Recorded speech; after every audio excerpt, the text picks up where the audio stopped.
A white passenger attacked a black CEO mid-flight. He had no idea the man he targeted would bring the entire airline to its knees. He thought attacking a man would make him look strong. He didn't realize the one he provoked controlled the skies above him. Subscribe if you believe arrogance always meets its consequence. The glass rattled violently in its holder as the plane jolted mid-air. A sharp tremor passed through the cabin, sending coffee sloshing onto tray tables and murmurs rippling through the rows of business-class passengers. Somewhere near the middle of the premium section, a napkin snapped from its fold and floated briefly before dropping into the aisle. Dr. Landon Core reached calmly for the armrest as the aircraft steadied itself again, his gaze never leaving the text on his screen. The document he was reviewing was the final briefing for the Denver meeting, the one that would secure funding for a cancer drug his team had spent 6 years developing. Precision and control had defined Landon's career. Today, both were about to be tested. "Would you look at that?" came a sneering voice from the seat beside him, louder than necessary. "Didn't know turbulence could wake the quiet ones." Landon blinked once, lifting his eyes toward the man without moving his head. Pierce Halden sat with his legs stretched wide, one foot nudging the boundary of Landon's footwell. His gray suit was sharp but loud, designer stripes, polished loafers, cufflinks that glinted under the reading light. He sipped from a glass of whiskey that had spilled slightly onto the armrest during the jolt, now staining the edge of a white napkin. Pierce chuckled to himself, brushing it off with the back of his hand. "I'm sorry?" Landon asked, tone neutral but not timid. Pierce leaned closer, the scent of liquor and expensive cologne wafting off him. "Didn't peg you for the type to fly business. Consultant, right? Pharma adjacent, maybe?" He squinted mockingly at Landon's simple black blazer and slacks. "No offense, just not exactly dressed for million-dollar meetings, are we?" Landon closed his laptop slowly, not in irritation, but in quiet preparation. His movements were precise, measured. "No offense taken," he replied. "I found that dressing simply saves time and attention." "Sure," Pierce said with a smirk, "or maybe you just like playing underdog. Some people wear humility like a badge. Me.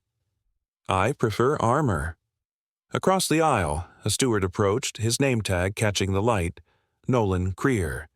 He looked to be in his mid-30s with a tight haircut and practiced posture.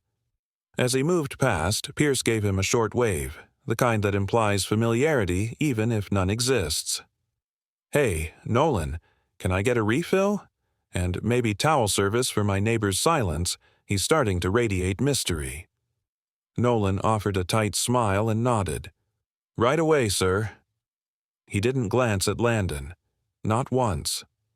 Landon felt it, not just the turbulence in the air, but the one building here on the ground.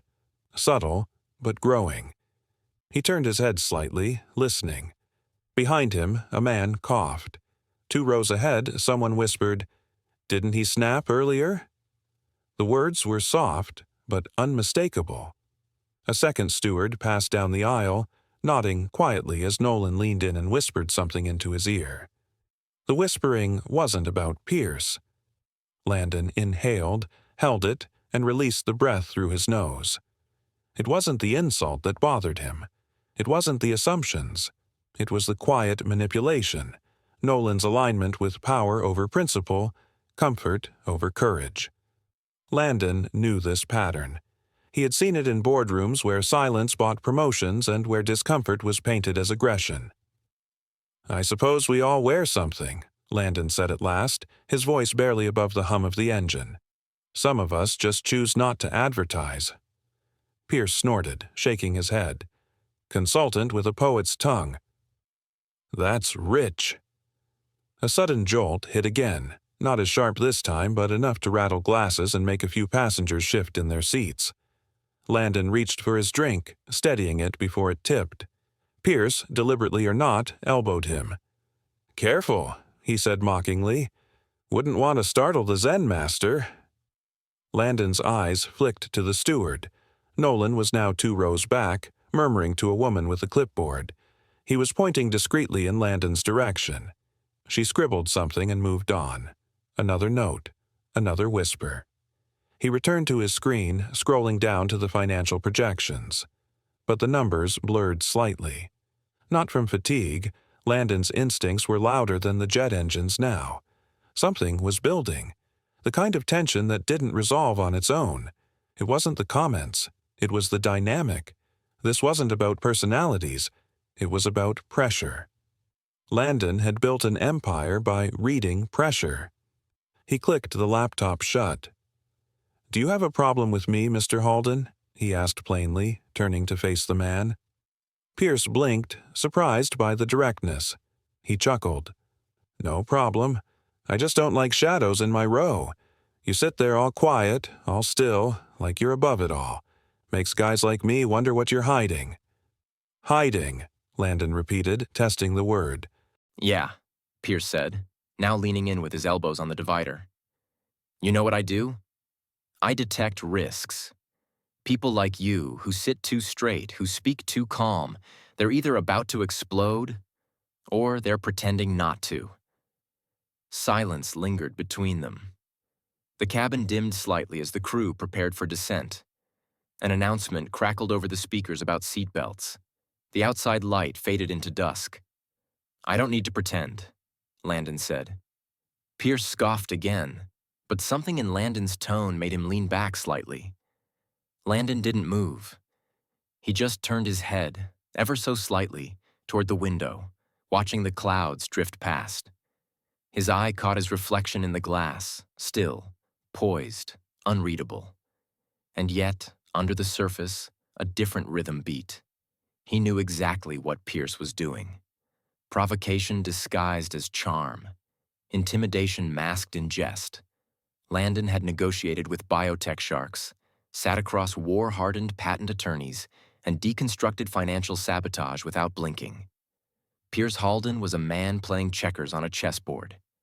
And yet, Landon knew restraint wasn't just about dignity. It was about timing. In the reflection, he saw Pierce smirk once more, then reach again for his whiskey. Landon's hand tightened just slightly on the armrest. "Patience," he murmured under his breath, "is the sharpest instrument." Pierce Halden leaned in too close. The engines had softened their roar as the aircraft began its descent.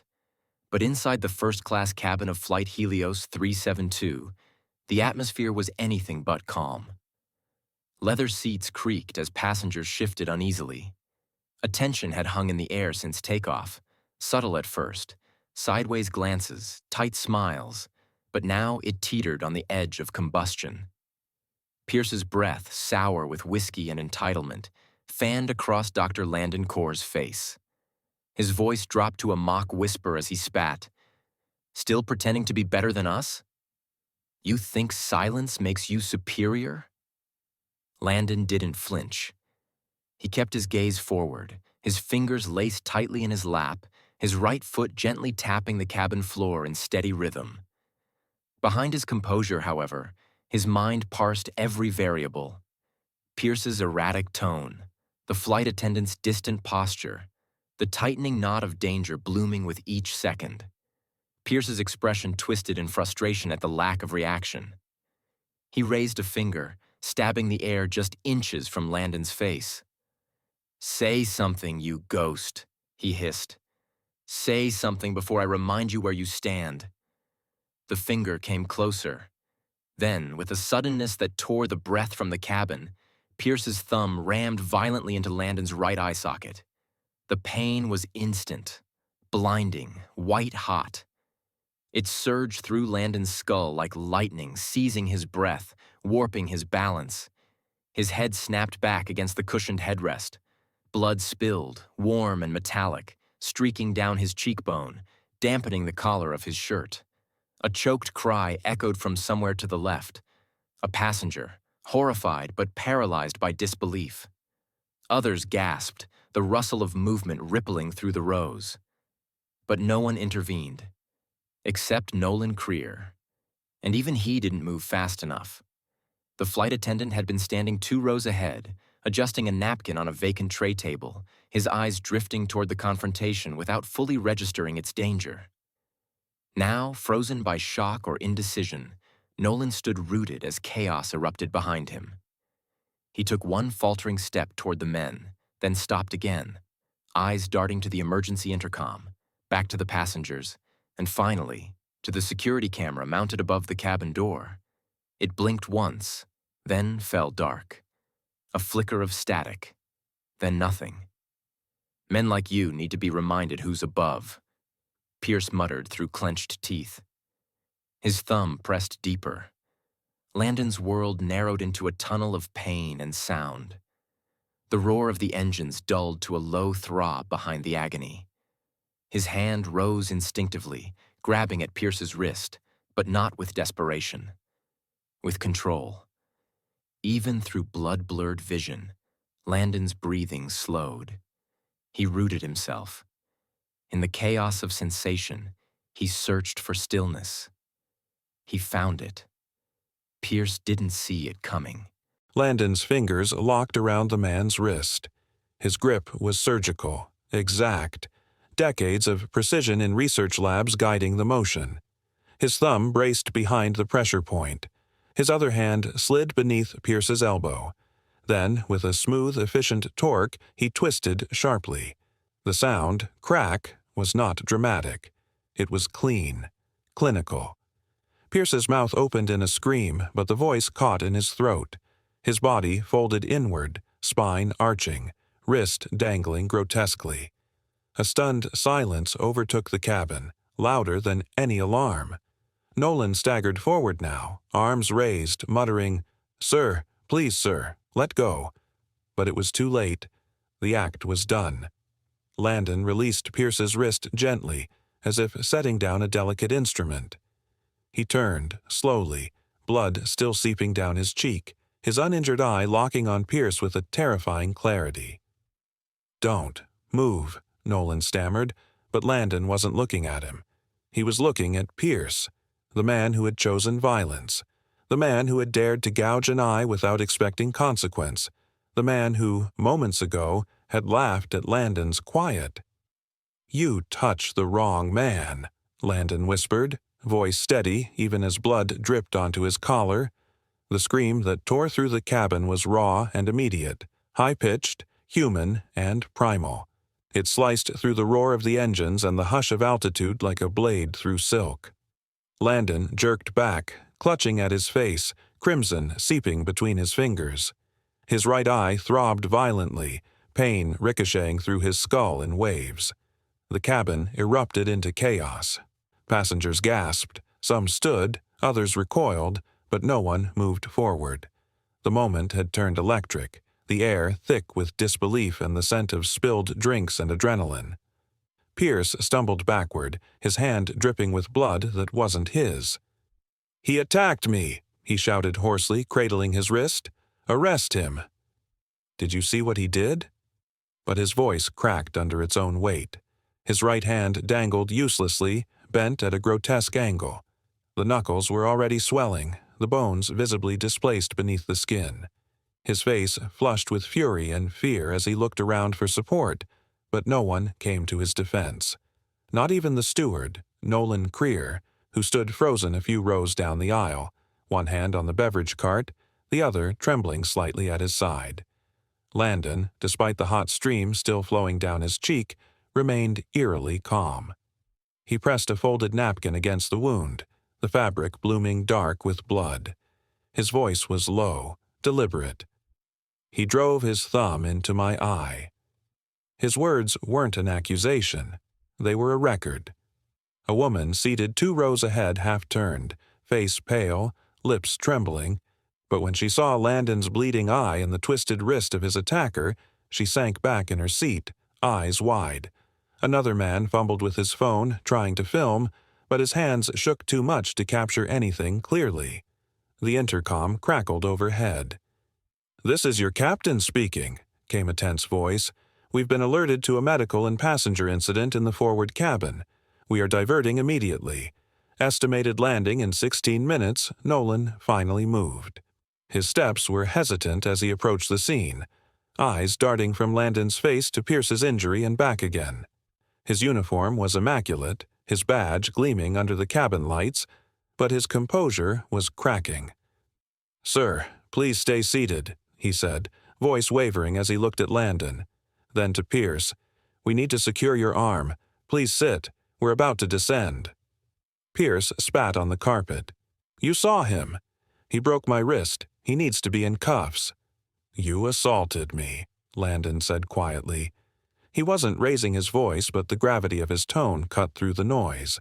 He turned toward Nolan, one eye now swollen nearly shut, the napkin soaked crimson. "You heard him threaten me earlier?" "You said nothing." Nolan hesitated. The guilt in his face was like a tide pulling at the edge of his professionalism. I didn't think he meant it," he stammered. "You chose silence," Landon said. "Now you're part of it." The remainder of the flight passed in stunned quiet. No one spoke. The cabin lights dimmed as the plane began its descent. Pierce sat curled against the window, rocking slightly, his eyes burning with pain and disbelief. Landon sat upright, spine straight despite the pain, breathing slow and steady. He had entered this flight seeking a deal. He was leaving it with only one eye. The runway came into view like a salvation, but it brought no relief. Emergency vehicles waited at the gate. As soon as the cabin door opened, uniformed security officers stepped on board. They looked around quickly before locking eyes on the blood-stained man in the front row. They didn't ask many questions. "Mr. Core," one officer said, "you'll need to come with us." Pierce, now wrapped in a makeshift sling, interjected gleefully, "That's right. Take him. He assaulted me. He snapped my wrist." The officer barely looked at him.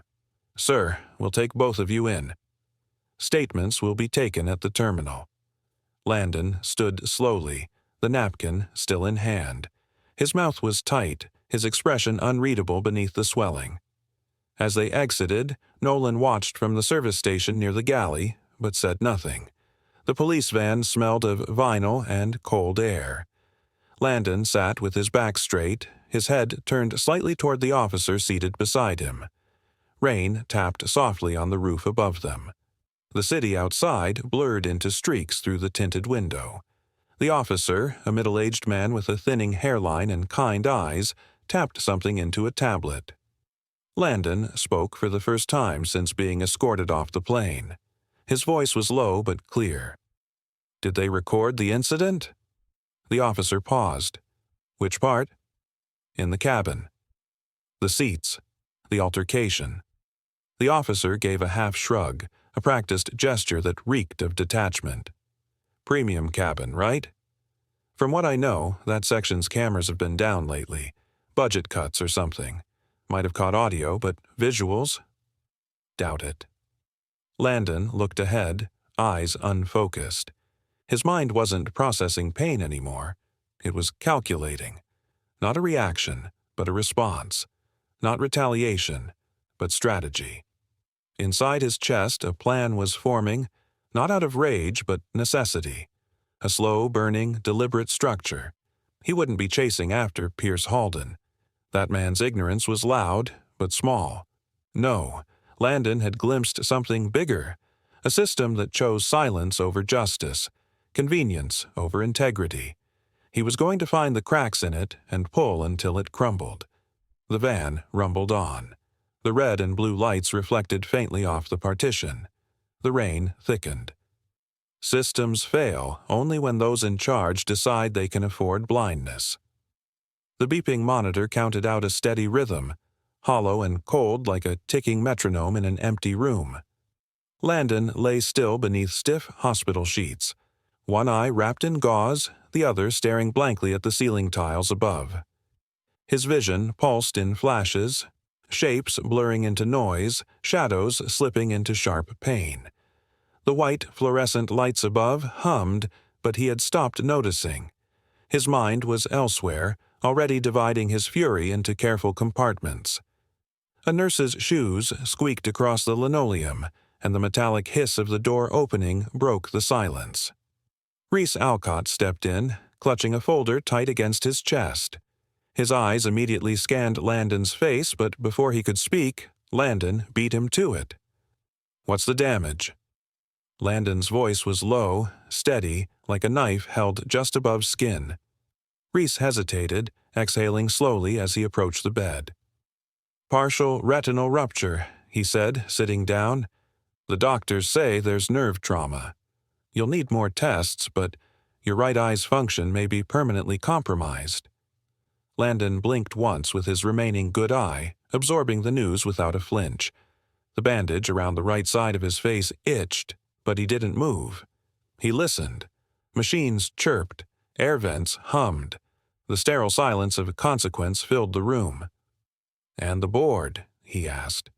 "They want you to take medical leave," Reese answered, avoiding his gaze. "They're worried about the optics. Press got a hold of the altercation. They think stepping aside will protect the company's image." Landon let out a breath, more of a hiss than a sigh. "Of course they do," he muttered. "Protect the logo." "Not the man who built it." Reese opened the folder and placed it on the tray table. "I've been looking into the camera failure you mentioned," he said. "It didn't sit right with me either." "And you were right to ask." He flipped through several pages. "It's not the first time this has happened." That got Landon's attention. He turned his head slowly, the bandage tugging lightly at his temple. "How many times?" "At least 12 separate flights in the last year," Reese replied, voice tightening. "All high-profile passengers. All cases where something went wrong on board, assaults, harassment, a few even involving minors. And in every single report, the cabin cameras had a technical error." A sharp silence filled the room. Landon sat up slightly, wincing. "So the blindfold wasn't an accident," he said, voice like stone. "It was policy." Reese nodded grimly. "Looks that way." Landon turned his face away from the ceiling, closing his good eye for a moment. The darkness was oddly comforting, focused.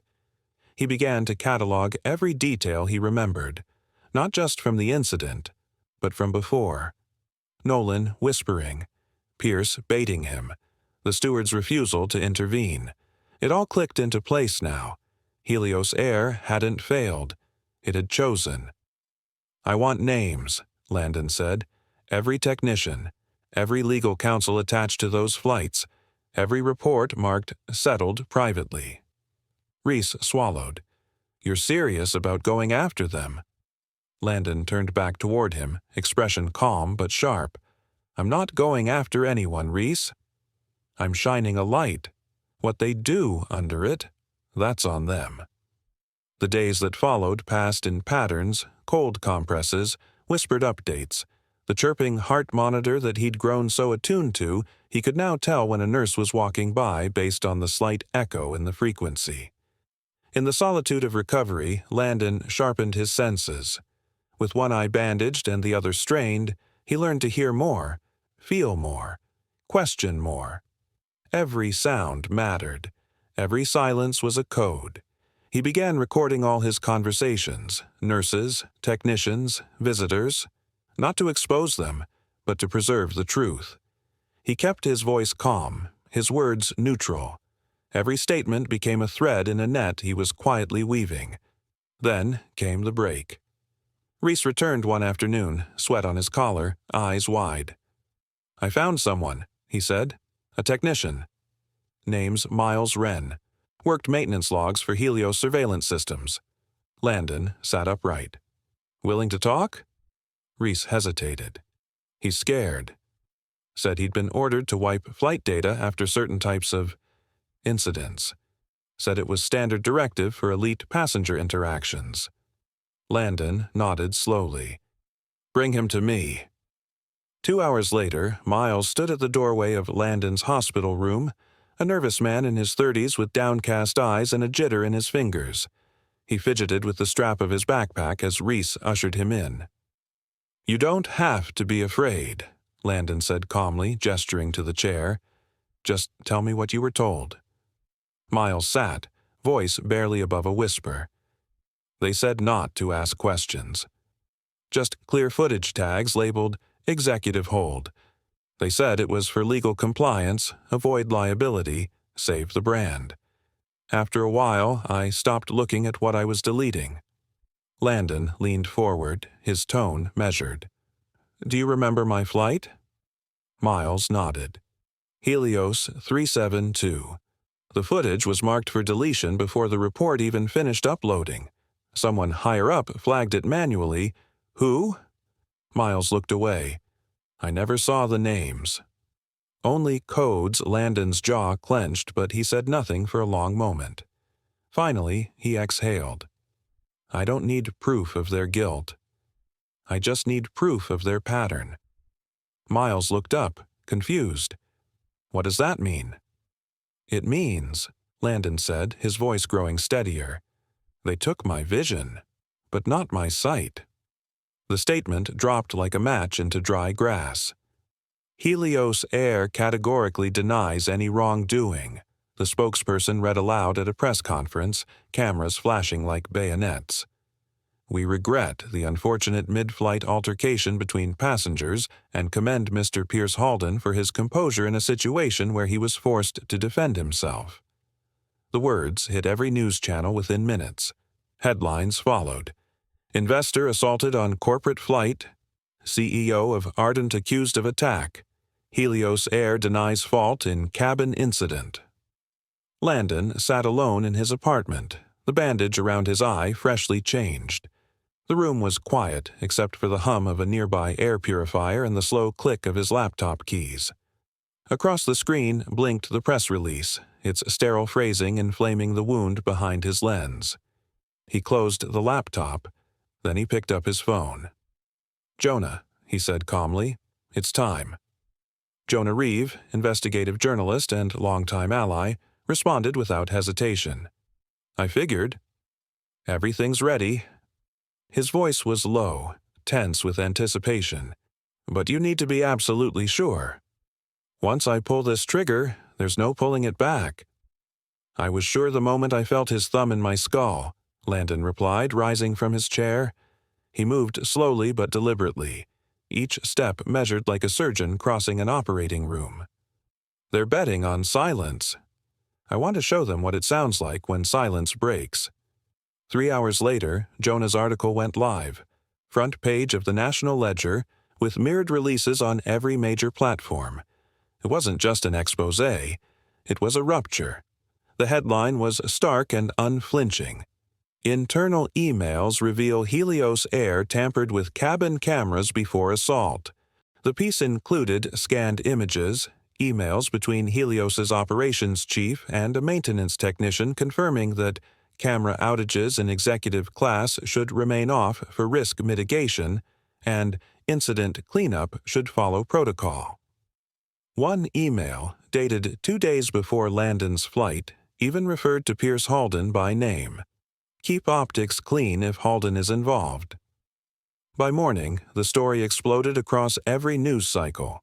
Talk shows debated it, legal analysts dissected it, and aviation bloggers labeled it the biggest cover-up since Altitude 14. Helios Air's stocks dropped 11% in 4 hours. Within the corporate walls of Helios's headquarters, panic brewed like storm clouds in a sealed room. Executives convened in a locked-floor emergency session. CEO Marcus Dorn pounded a fist on the glass table. Damage control. Now, he ordered, offer him a private settlement. Double what we discussed.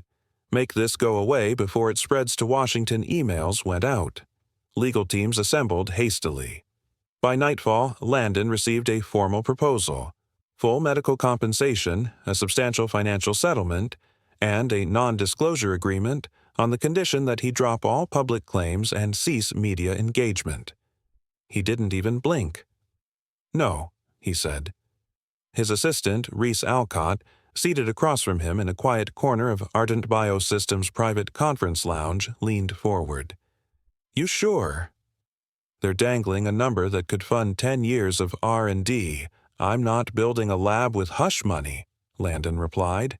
His voice was calm, but beneath it, something burned. I'm building a reform.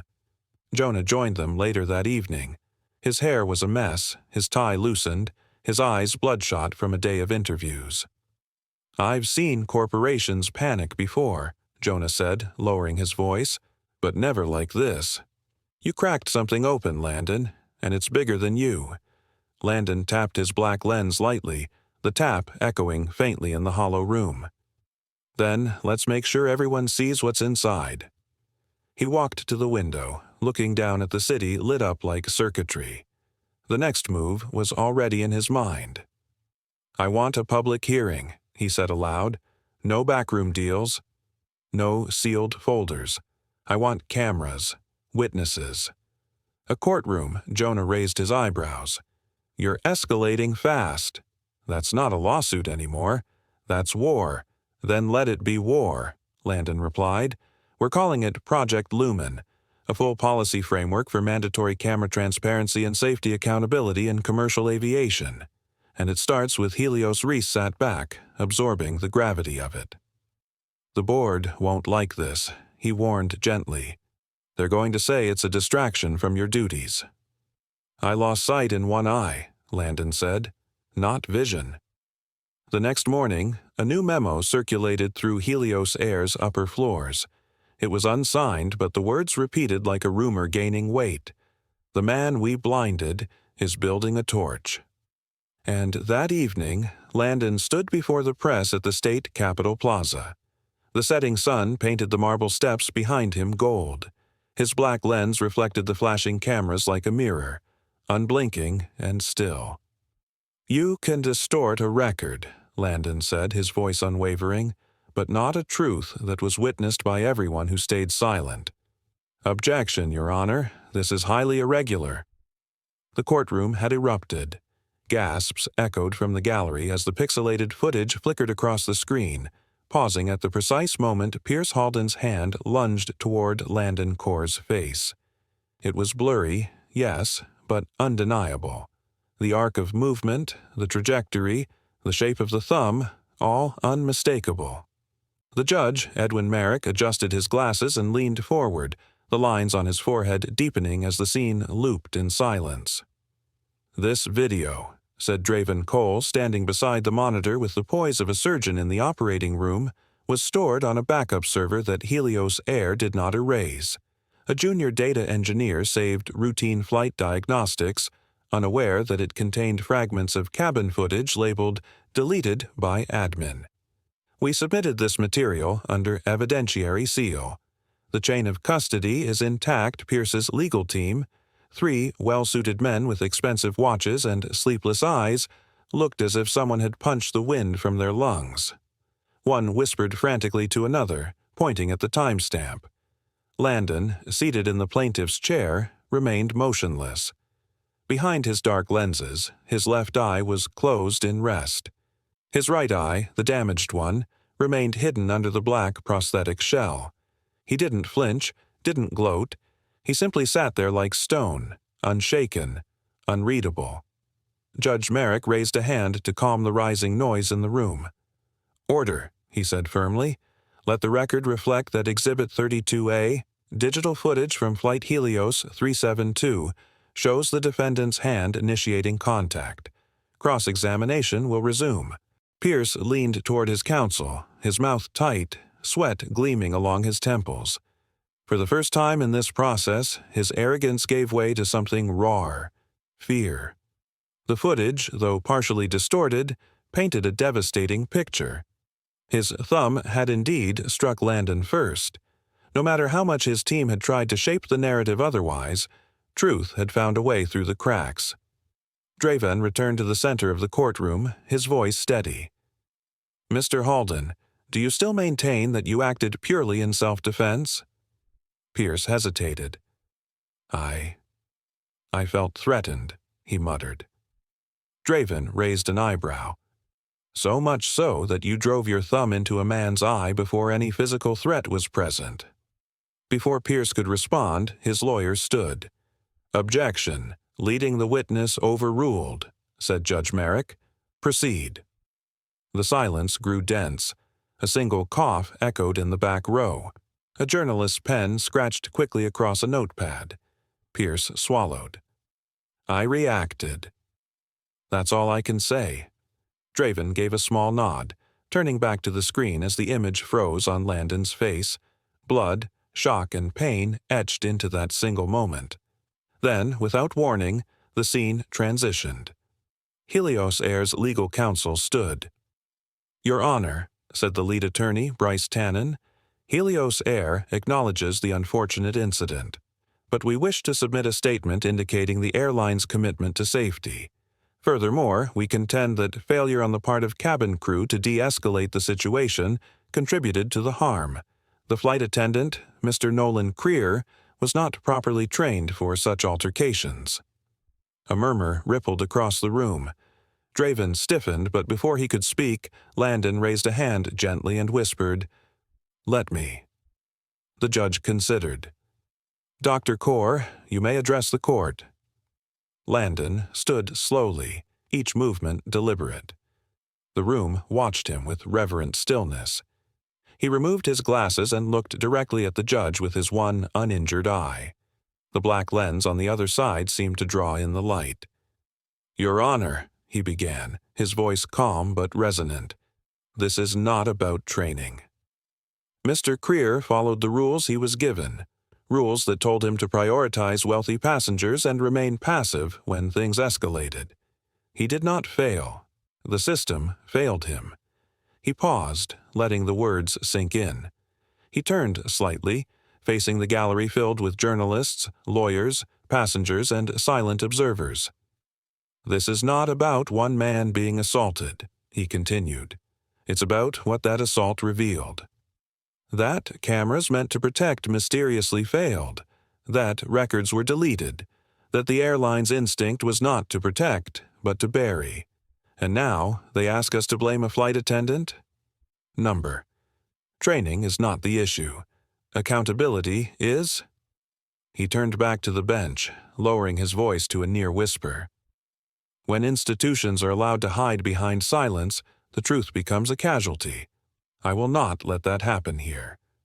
Judge Merrick didn't speak for a moment. His eyes lingered on Landon, then moved to the jury, then to the frozen frame still glowing on the courtroom monitor. No one moved. Even the bailiff stood in perfect stillness. As Landon returned to his seat, his gait steady, his hand briefly touched the edge of the table, no longer for balance but as a gesture of finality. The judge cleared his throat. Let the record show that the plaintiff has concluded his statement. Reporters rushed out of the room moments later, pushing past swinging courtroom doors as headlines were already forming in their minds. In hushed tones, passengers and staff from Helios flights whispered to one another. And in a corner of the room, Nolan Creer sat alone, face pale, hands clasped tightly together. He knew his time in the spotlight was coming, but at the heart of it all stood Landon, silent, composed, and unmoved by the swirl of attention around him. His voice, though soft, had struck harder than any accusation, because now the world was no longer looking at Pierce. They were looking at the system. They called me a liability, Landon said softly, but I became their mirror. Their voices rose in waves, not in chaos but in solidarity. Dozens of hand-painted signs bobbed above the crowd. See the truth, one eye, full vision, no more silence. Photographers swarmed the steps like wasps, shutters clicking in sync with the crowd's chants. Landon paused under the gray sky, one hand resting lightly on the railing. His dark lens shielded half his face, but the other eye met the moment with focused calm. He said nothing. He didn't need to. The silence of his poise spoke louder than the noise of the crowd. Behind him, Pierce Halden was quickly ushered into a black sedan, his casted wrist clutched close to his chest, a baseball cap pulled low in a pitiful attempt to hide his face. The car's door slammed shut, but it couldn't muffle the truth that had just cracked open in that courtroom. News outlets had already begun their live analysis. Several headlines splashed across scrolling tickers. Investor Halden admits perjury attempt. Airline blame game begins. Back inside Helios Air's towering glass headquarters in Langford, The atmosphere was suffocating. CEO Marcus Dorn stood behind a long conference table, hands planted firmly on its polished surface, knuckles pale. Around him, a half-circle of executives, legal counsel, and PR managers sat frozen. The projector screen behind him displayed a still from the courtroom, a blurry yet damning frame of Pierce's hand lunging toward Landon's face. "This doesn't exist," Dorn said coldly. Silence. "I said this doesn't exist." One of the lawyers, a stiff man named Collar, cleared his throat, eyes not meeting anyone's. "We were told the footage was purged." That the timestamp sectors were corrupted before sync, Dorn's jaw tensed. Then, how did it end up in federal court? Nobody answered. A few heads turned toward one another, but no one dared speak. "Delete every remaining internal communication relating to the core incident," Dorn barked. "Permanently. And scrub the archive of all flagged internal settlements. From today, we act like none of them ever happened." Someone at the table hesitated. "Sir, that includes over 50. "I know how many it includes," Dorn snapped. "You'll also begin circulating a private memo blacklisting Landon Corps from all aviation partnerships. No charters, no consulting, no third-party alignments. He wants war? Fine. Let's make him a ghost." But what Dorn didn't realize, what none of them realized, was that Landon had already slipped into their system. Miles away, in a quiet temporary office 2 floors below an independent compliance firm, Reese Alcott stared at a glowing screen, his fingers hovering over the keyboard. A fake ID badge sat beside him. William Hartley, Audit Division. Reese's real name wasn't even on the building's records. He whispered into his headset, "I'm in." Took a while to break their new firewall, but we're looking at 10 years of settlement logs. And Marcus Dorn's personal override key, Landon's voice crackled back through the line. "Search by code words, glass protection, client discretion, passenger discretion protocols, anything tagged level 3 or above." Lines of code scrolled rapidly. Reese leaned forward, reading faster than he could process. "Oh no," he breathed. "Landon. There are 54 incidents. Most filed under corporate class immunity, passenger-to-passenger assaults. Half of them involved physical aggression. Race and class-based filtering protocols were used to deflect blame onto staff or lower-status victims. None of these were ever released. Landon's hands clenched into quiet fists as he stood in his apartment, staring at the window, rain tapping like fingers on glass. "They didn't just fail," he said. "They designed the failure." Reese added, "One of the memos uses your name. They labeled you threat level, optics." Landon gave a faint, almost bitter laugh. "Optics. That's rich." The rain deepened outside. Lightning forked in the distance, a flash of fire without thunder. Later that evening, the files were backed up into 3 encrypted vaults.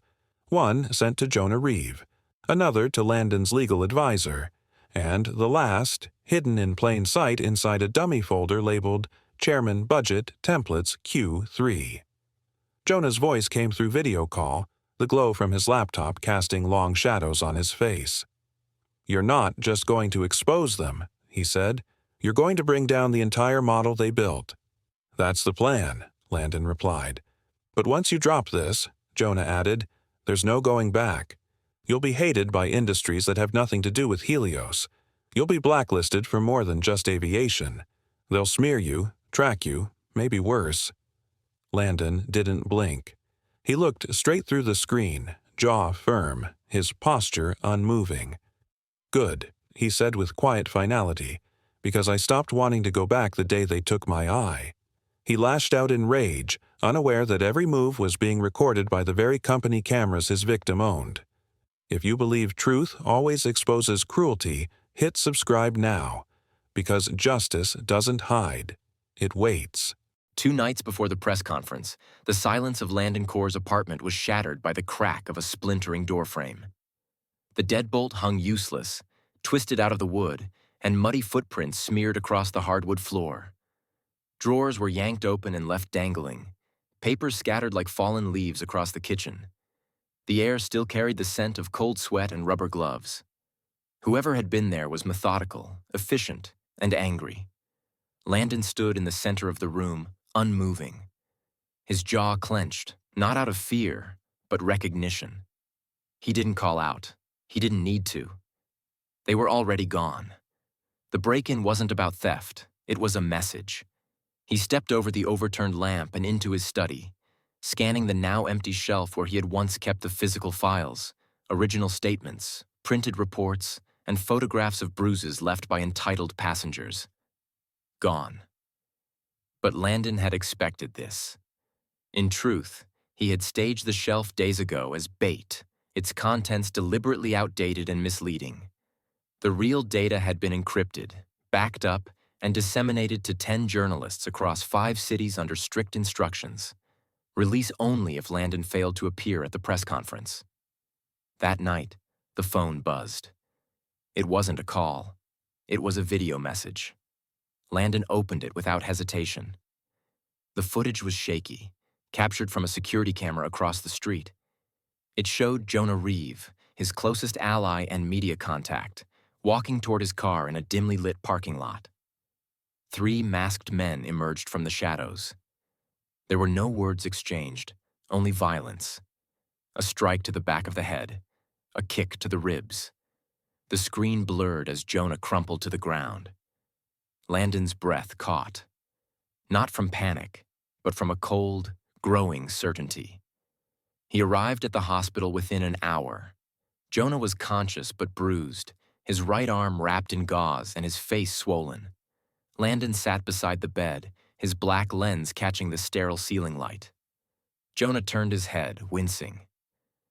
"They didn't say anything," Jonah murmured, voice dry.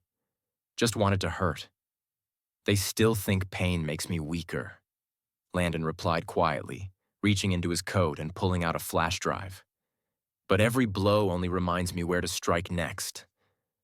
Jonah tried to smile, then grimaced. "They're scared. They should be." The next morning, the headlines hadn't caught up. The break-in hadn't leaked. Jonah's assault remained a silent warning known only to those who sent it. But Landon didn't wait for the news cycle. He sat at his desk, the skyline beyond his window blurred by a soft morning fog, and activated the contingency. The evidence was released not as a single dump, but in waves, timed emails, scheduled data unlocks, and a coordinated press leak orchestrated through encrypted channels. But that wasn't the twist. That came at noon. Nolan Creer, the steward who had stood idle on Flight Helios 372 while Landon bled into his collar, stepped into the media spotlight for the first time. His video statement appeared across all platforms within minutes. No graphics, no background music. Just a pale-faced man in a navy blue collared shirt, eyes rimmed with guilt, speaking from what appeared to be his own kitchen. "I was told not to intervene," Nolan said, voice trembling but deliberate. "We were trained to avoid confrontations with elite passengers, even when they became violent. I didn't freeze. I followed orders." Landon watched from his office, fingers laced tightly under his chin. Reese stood nearby, stunned into silence. Nolan continued. "I failed Dr. Kaur, and I failed every passenger who thought safety came with a seatbelt. I resigned today, effective immediately. And I confess, because silence is complicity." The clip went viral before the hour ended. Hashtags surged. The Helios silence, Asha Creer confession, and Ash Project Lumen now flooded the feeds. Protesters gathered outside Helios Air offices with banners that read, "Safety is not a class privilege," and "See the truth." Politicians, some of whom had previously dismissed Landon's claims as sensational, now called for emergency aviation hearings. Inside Helios headquarters, chaos consumed the upper floors. CEO Marcus Dorn demanded answers, threatened legal action, and paced furiously behind locked boardroom doors. Several executives urged him to step down to mitigate further damage. Stockholders panicked as Helios shares nosedived, wiping out months of recovery since the first scandal broke. But Dorn held firm, unaware that his most dangerous adversary had already slipped past the firewall. That morning, Reese, posing as a newly hired compliance officer, had quietly pulled archives from a forgotten backup terminal. Inside were internal documents, unfiltered video logs, and files labeled with cold efficiency. Incident settled, no media, elite conflict, passenger compensated, camera outage, high class section. There were over 50 such cases. Assaults, intimidations, cover-ups, all buried. Landon didn't release those yet. Not all at once. He would wait for the press conference where one truth would collapse an empire built on darkness. He turned to the window again as the sun split through the fog, casting sharp light over the city below. Jonah rested at home under protection. Reese was inside the lion's den, pulling teeth one document at a time. The system was crumbling. But Landon wasn't finished. From behind the safety of his tinted lens, his remaining eye focused with unwavering clarity. "It's not revenge," he murmured. "It's correction." The gavel struck once, sharp and final. The chamber hushed. Landon Core sat upright at the long oak witness table, his hands folded neatly before him. His black lens gleamed under the fluorescent lights as he slowly rose to his feet. Around him, cameras flashed, reporters whispered, and senators leaned forward with the weight of a nation's scrutiny pressing into their posture. He didn't clear his throat. He didn't glance at notes. He simply began. "I was assaulted mid-flight," he said plainly, voice smooth and grounded. "But that's not why we're here. We're here because the system in which that assault occurred was designed to protect the abuser, not the abused." Silence followed. Not the awkward kind, but the kind that settles when truth walks in uninvited. He continued, gesturing calmly with one hand.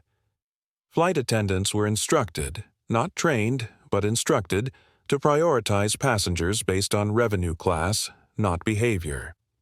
Executive staff approved routine camera outages, not as failures, but as tools of plausible deniability. And when violence occurred, it was sealed beneath the phrase confidential resolution, never to be reviewed again. Senator Brooks, a lean man in his 50s with a silver tie and permanent frown, tilted his head. "Mr. Core, are you saying this is a systemic issue, not isolated?" Landon turned slightly toward the senator, posture unmoved. "Senator, it's not a crack in the system." "It is the system. I was simply unlucky enough to expose it." Gasps were muted this time, by anticipation. Behind Landon, Reese Alcott sat motionless, eyes fixed on his employer with a mixture of pride and worry. He knew what was coming. So did Jonah Reeve, seated 2 rows back, notebook unopened. He wasn't here to report today. He was here to witness. And then a voice echoed through the chamber clerk's mic. "Chair recognizes Mr. Halden, who has requested to speak under oath." Heads swiveled. The murmurs returned like a rising tide. Pierce Halden stood at the courtroom threshold, suit wrinkled, left arm still in a brace. His face had lost the smugness of weeks prior. What remained was exhaustion and something almost foreign for him. Shame. He walked slowly to the stand, pausing only once, just long enough for his eyes to meet Landon's. Landon blinked once behind the black lens and nodded ever so slightly, a gesture free of forgiveness but full of readiness. Pierce was sworn in.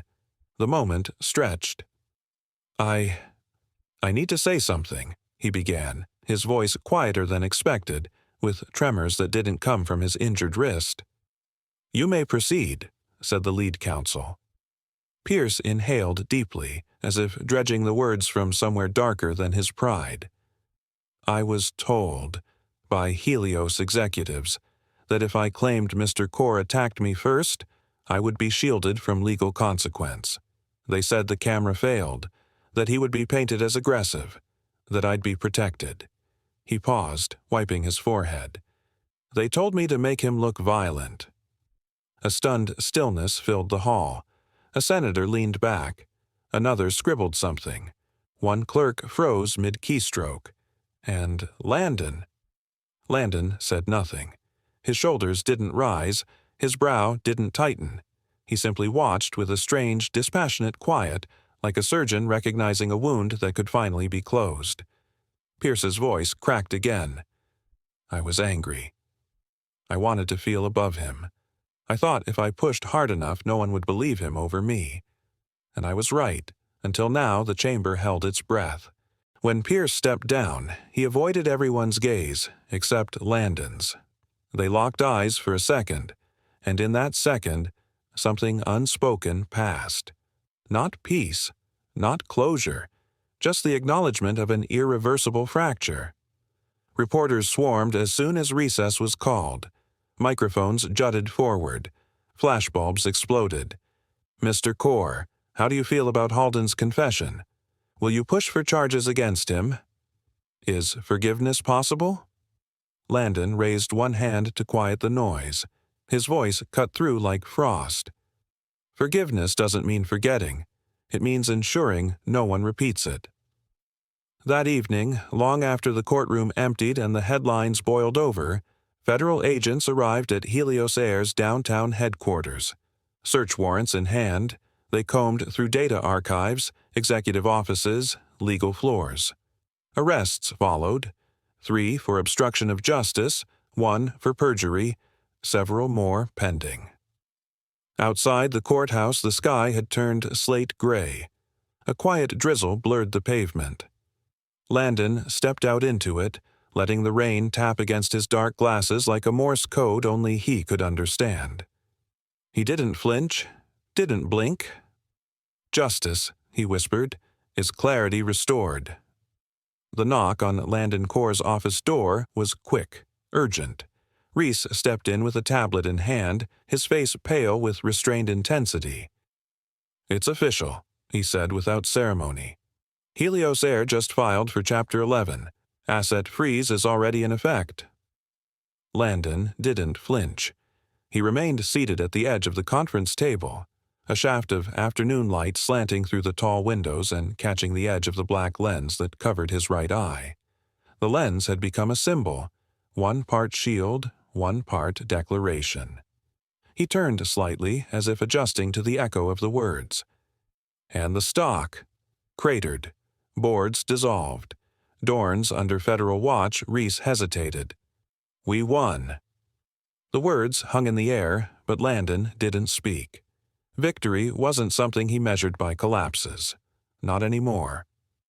3 days later, the first roundtable convened in a modest downtown office under a temporary banner. Project Lumen, Transparent Skies, Just Flights. The nonprofit began not with fanfare, but with resolve. Landon led from a seat at the circle, not the head of the table. His voice, quieter than most expected, set the tone. We're not fixing one airline. We're lighting a standard that makes concealment obsolete. Jonah Reeve, seated beside him, took notes while watching Landon with a quiet admiration. His arm was still healing from the mugging, a dark reminder of what this fight had cost them. On the far side sat Reese, now formally appointed as Lumen's operations director. Between them were tech developers, aviation policy advisors, and victim advocates, every one of them male, all marked by personal brushes with systemic neglect. Project Lumen's early initiatives moved fast. Legislation drafted with the help of Senator Aldrin Cole proposed mandatory tamper-proof surveillance for all commercial flights, with third-party compliance audits. Landon, though still adapting to partial blindness, reviewed every clause himself. He demanded precision, not just for policy, but for protection.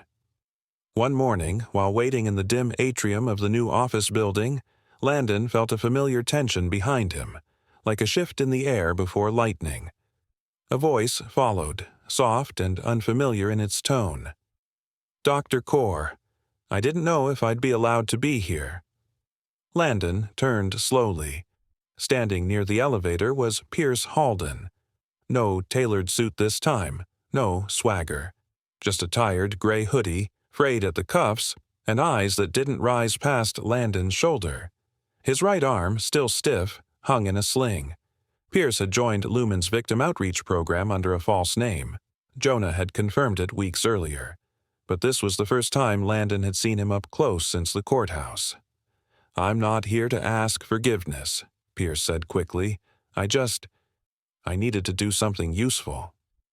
Even if no one knows, Landon looked at him for a long moment. Then, gesturing quietly, he led him into a private side room where the door clicked softly behind them. The room was silent, save for the hum of an old air duct. Landon leaned against the wall, arms folded. His voice, when it came, was low and unhurried. "You blinded me," he said. Pierce flinched. "I know. You lied. Then you let them use you to try and destroy me." Pierce nodded slowly. "Yes." Landon stepped forward, close enough for Pierce to see the dark lens up close. "So, why help now?" Pierce finally looked him in the eye. "Because I see what I became. And I can't undo it. But I can carry some weight." There was no handshake. No pardon. Just a long pause before Landon finally said, "Then carry it well." That evening, news outlets buzzed with Lumen's first policy success. The Federal Aviation Safety Bureau passed the CORE Act, mandating real-time encrypted flight surveillance for all carriers operating in U.S. airspace. Landon watched from behind the curtain as the crowd gathered outside the press hall. Reporters clicked cameras. A soft drizzle blurred the glow of signage behind the podium. When his name was called, Landon stepped forward into the light. He wore no suit, just a simple dark blazer and no tie. He removed his glasses, revealing the hollow curve of his damaged eye beneath the black lens. The silence that followed was reverent. "We live in a world that once looked away," he said, "but not anymore." The conference room lights dimmed just as Landon stepped onto the stage. A single spotlight illuminated his path as he moved with practiced calm to the podium, tapping twice on his dark lens with the tip of his finger before gently removing it. Gasps rippled through the crowd, not from shock, but reverence. The long, faded scar that framed his eye socket had become as iconic as the man himself. Silence followed, electric and respectful. Landon set the lens beside the microphone, folded his hands once, and looked out at the packed auditorium. Rows of business leaders, students, policymakers, and survivors of corporate negligence stared back at him. The auditorium, built of steel and glass, reflected the exact values he had come to represent: transparency, integrity, and resilience forged through fire. Behind him, the Project Lumen insignia glowed across a towering screen, an open eye composed of circuit lines lit in soft blue. "When I boarded Flight Helios 372, he began, his voice low but steady, "I never thought that the most important thing I'd lose that day would end up showing me the truth in so many others." He paused, letting the silence draw taut. "This," he said, gesturing lightly to his scar, "is not shame. It's sight." His words, rehearsed yet sincere, rang with an undercurrent of something deeper, resolve sharpened by suffering. Over the months that followed the trial, Landon's campaign had grown beyond anything he'd imagined. Project Lumen, once a single nonprofit, had become a global movement. Airports in 6 countries adopted the open cabin ethic, a policy mandating non-tamperable cabin surveillance, anonymous reporting for crew and passengers, and third-party oversight boards. But it didn't stop there. Maritime industries began to implement onboard transparency protocols. Rail unions approached Landon for guidance.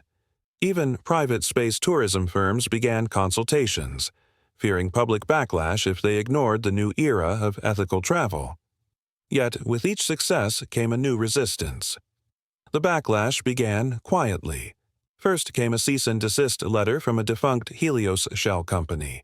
Then came coordinated online attacks from anonymous accounts accusing Landon of profiting from trauma. He ignored them, But when 3 former Helios executives, including ex-CEO Marcus Dorn, filed a defamation suit against him in international court, claiming character assassination and financial sabotage, Landon paused. Not from fear, but from clarity. They weren't trying to rebuild their names. They were trying to rewrite history. Reese Alcott, now Chief Operating Officer of Lumen, barged into Landon's office one afternoon, gripping a thick file. "They're organizing through offshore proxies. It's a smear campaign, sir. They've retained lawyers in London, Zurich, even Singapore." Landon stood by the window, his scar catching the late afternoon light like a seam of silver. "They want to drown the truth in paper," he murmured. "Let's give them something heavier to carry." Reese hesitated. "You mean the unredacted files?" Landon nodded once. The decision wasn't made lightly. For months, Lumen had been compiling internal documentation from whistleblowers, emails, invoices, internal chats, evidence of bribery networks used by Helios executives to silence victims and manipulate regulatory boards. They hadn't released it yet, hoping their reform efforts would speak louder than scandal. But now, as former abusers painted themselves as victims, Landon knew the time had come. The press conference was held the next day. Journalist Jonah Reeve stood beside him, flipping through a massive dossier. Landon spoke with measured precision. "This isn't about revenge. It's about memory. If they want the public to forget, let's remind them." He handed the first document to Jonah, a series of emails between Marcus Dorn and a federal compliance officer, joking about blinding silence being cheaper than a lawsuit. Jonah read them aloud. Cameras flashed, news tickers ignited. The court of public opinion ruled instantly and brutally. Within hours, the defamation case was dropped. The silence of the Helios executives grew deafening. Public trust in Project Lumen surged. Landon had struck not with fury, but with unshakable truth. That night, as the team reviewed the fallout, Reese leaned across the table. "Do you regret it?" he asked. Landon looked up from his screen, his voice calm. "No. If they tried this again, I'd release it all twice." He returned to the speaking circuit shortly after. University auditoriums, global summits, ethics roundtables, and every time, before he began, he would tap his lens.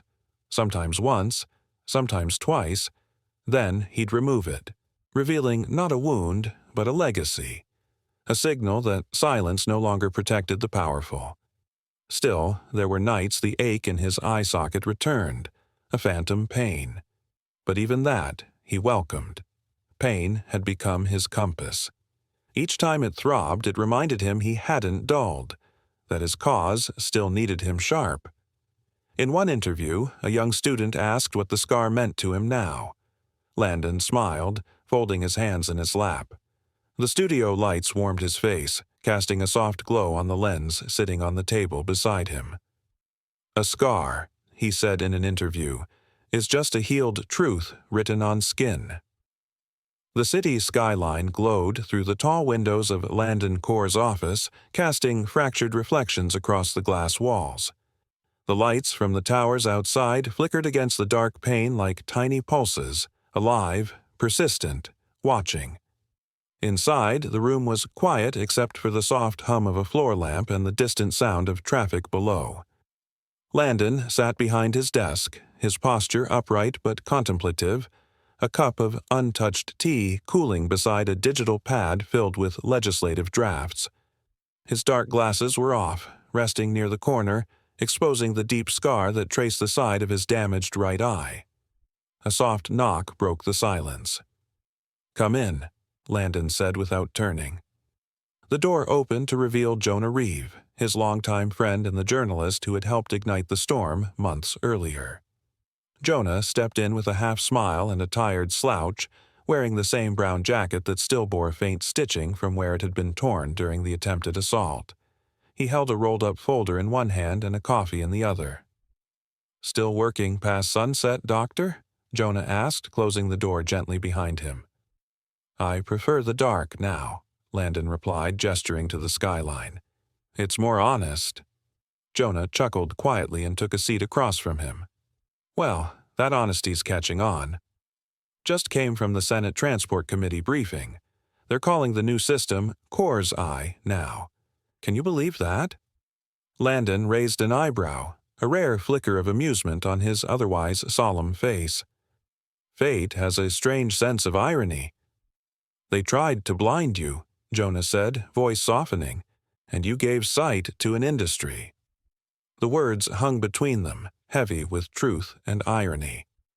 Landon leaned back in his chair, his left hand drifting toward the black lens case on the desk. He traced the rim absent-mindedly, as if grounding himself. "I never wanted recognition," he murmured, "just accountability." Jonah nodded, but his tone shifted. "And yet, there are still people who haven't received either. Families, victims who never had a camera or a Jonah to help them." Landon's jaw tightened. The guilt he had tried to bury surfaced, subtle but present. He looked away from the window, his one good eye focused on the desk. "I know," he said quietly. "That's why I started the fund." Jonah looked up, surprised. "What fund?" Landon turned his tablet toward him. The screen showed a draft outline. The Lumen Recovery Fund. Below it, bullet points, initial seed amount, grant criteria, legal representation resources, counseling provisions. At the bottom, a deposit already confirmed, a large portion of Landon's own settlement from Helios Air. "It won't undo what happened to them," Landon said, voice steady now, "but it can help rebuild what's next." "It's the least I can do." Jonah stared at the screen for a long moment, then met his friend's gaze. "You're doing more than most would." Landon didn't respond. Instead, he reached for a thin envelope that had arrived earlier that day, no return address, only his name printed in all caps. He opened it slowly, unfolding a single sheet of yellowed paper. His brow furrowed as he read. Jonah watched his expression change, first puzzled, then solemn. "What is it?" he asked. Landon handed the letter across the desk. Jonah scanned the words, then read aloud. "We were told to erase your pain. We failed. I'm glad." "It's unsigned," Jonah said, examining the back for clues. "I know who it's from," Landon said, taking the letter back and folding it carefully. "A former technician. One of the ones who wiped the data on my flight. He's in prison now for obstruction." There was no anger in Landon's voice, only a strange peace, like someone hearing a ghost apologize. Jonah sat quietly, unsure of what to say. Landon opened the drawer beside him and placed the letter next to his black lens case. The soft click of the drawer closing sounded final. Outside, the wind stirred faintly, brushing the glass. The city continued its rhythm, cars moving, lights blinking, lives moving forward. But in that office, time felt suspended, held still by the weight of reflection. Jonah rose to leave, pausing at the door. "You think it's enough?" "What you're doing?" Landon didn't answer right away. He looked out over the city, watching the lights shift like distant stars. Then he spoke, his voice low and even, carrying a clarity that didn't require volume. "Light doesn't need both eyes," he whispered, "just the will to stay open." The engines of the Lumen 1 roared overhead like a declaration, clean, thunderous, absolute. Its silver wings caught the late morning sun, casting long, sharp shadows across the tarmac. Dr. Landon Core didn't flinch. He stood alone on the edge of the runway, his tailored coat snapping gently in the backdraft, his good eye locked on the ascent of the aircraft that bore the weight of a year's worth of pain, loss, and relentless resolve. The press had called it historic. Reporters swarmed the edge of the viewing area, cameras aimed and questions loaded. But Landon tuned them out. His gaze wasn't on the spectacle. It was on the polished fuselage, the one place no one else could see from their angle. Beneath the left cockpit window near the nose gear housing, A small rectangular plaque gleamed, "For every truth once hidden." He hadn't asked for the words to be engraved. Reese had done it, quietly and without fanfare. Landon had only found out days before the flight during the final inspection. When he asked Reese why, his assistant had shrugged and said, "Because someday, someone will want to know why it mattered." Now, watching the Lumen 1 vanish into the light above, Landon felt the tremble of engines in his chest, a vibration that had nothing to do with noise. His hand drifted unconsciously to the black lens covering his damaged eye, the skin around it still taut from scar tissue. He didn't touch it, he just rested his palm near it, as if honoring what had been lost and what had grown in its place. Behind him, the familiar sound of polished shoes clicking on pavement approached. Reese Alcott's voice was low, filled with cautious excitement. "Jonah says the Education Division's early curriculum is ready. Ethics, emergency response, layered decision modeling, it's all scalable. If the board approves the funding, we can launch it by spring," Jonah Reeve added from behind him, "and media outreach has global traction. We've got regional interest from Seoul, Berlin, and Toronto. They're already calling it aviation's new conscience Landon didn't turn." His eyes remained skyward, watching the shrinking aircraft become a sliver, then a glint, then gone. A wind passed over them, brief and unseasonal for the time of year. It rustled the lapels of his coat, carried the scent of jet fuel and dew-laced asphalt. The voices around him softened, drowned out by his thoughts. He had envisioned this moment months ago, quietly, in hospital rooms and legal chambers, on nights where pain sharpened into clarity. But the reality struck deeper. This was not triumph. It was closure, and closure always had a price. Then came the alert, a buzz from his phone, sharp, precise, almost polite. He pulled it from his pocket without looking, eyes still following the ghost of the plane. The screen lit up. Federal Aviation Ethics Council. Project Lumen, certified as global standard. He read it once, then again. For a moment, everything paused, air, noise, time itself, as though the world waited to see what he would do next. His grip tightened, but not in shock. It was in recognition. This wasn't the end. It was a new threshold. Reese stepped forward. "It's official," he said, glancing at the screen. "It's in the books, Landon." Every regulation body signed on Jonah exhaled hard, letting years of pressure escape in one gust. "They're calling it the Flight of Clarity now," he said. "You should say something to the press." "This is your moment." Landon's face didn't change, not immediately. He let the silence linger. Then he finally turned. The crowd surged forward, microphones outstretched, a dozen cameras clicking like insects in a feeding frenzy. A security officer instinctively placed a hand near Landon's shoulder, but he waved him off gently. He walked forward, not quickly, not slowly, just enough to part the noise with the weight of presence. The press line fell quiet. He stopped exactly 10 feet from the microphone cluster. His hand reached up, not to adjust his tie, not to shield his face, but to remove the black lens. The gasp was almost synchronized. The scar, no longer raw but permanent, curved down across the hollow where his right eye had once focused with surgical precision. It was neither grotesque nor hidden. It was real. Landon let the silence speak first. Then he spoke, his voice calm as glass yet etched with finality. "They thought I lost my vision," he said, "but I only learned how to see." He struck at power and ended up dismantled by it. If you believe dignity always wins over hate, subscribe now. Because justice doesn't shout, it lands in silence. Disclaimer: the story you just watched is fictional. It examines racism, injustice, and the power of accountability when victims rise against systemic abuse. Its purpose is to raise awareness, inspire empathy, and encourage reflection on equality, justice, and the courage to fight back against discrimination.